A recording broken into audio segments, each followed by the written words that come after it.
back to Tech Garage, presented by RockAuto.com. Now, what if I told you your car had to be better than your local weatherman? Well, it does. It actually has to measure the temperature, the actual density of the air, and how much is going through.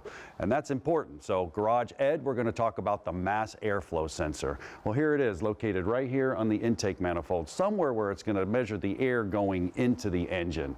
Now, how does it work? Well, I have a couple types. I have one right here. Could be a hot wire. It could be a blade type. I actually have one cut away right here so I can demonstrate for you. Now, what's going on? Well, air's passing through this. Now, think about it for a minute. My computer is actually sending a voltage and an amperage to this. And what happens is, if I blow through it, and I blow through it lightly, I may cool the wire down just a little bit. So it gives it a little bit of amperage. Then it correlates that through a frequency, and it says, here's the air coming through it. But what if I kind of spit and blow through it real hard? Well, that's dense, cold air, so it has to put more amperage to heat it up. Once it heats it up, it knows that air, it knows the temperature of the air, and it knows the density of the air. Why? Well, precise fuel mixture, that's what it is. I'm going to go ahead and fire up the board so we can see it in action. So once I fire this thing up, it's going to measure it as it's coming in.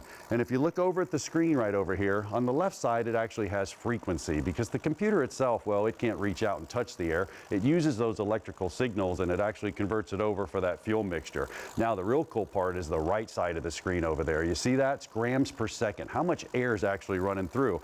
In an idle, there's not much. So what do? Well, we crack the throttle. And when we open up the throttle, you can see the grams per second start to rush up.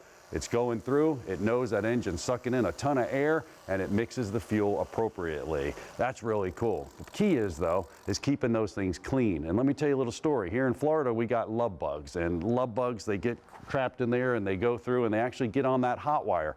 Well, if they get on that hot wire, that's a false resistance. So what does the computer do? He tries to jack up the voltage to it. Hey, he thinks that the car's really, really cold, starts running it rich, you get bad fuel mileage. So that's a good reason why we need to check in with Brian and clean that mass airflow sensor. Well, clean is absolutely critical. You're going to see why here in a second. This is pretty easy access. So I'm going to pull the connector. I've already got the clamp loose here. Take care of that connector. It's brittle. There's a lot of heat up here. Slide this back. We're going to roll this right off right here and let you get a good look at those blades. John was talking about the blades. More important, see those little heating elements? Those are typically platinum or nickel, and you got to take care of them. Don't touch them, you'll damage them.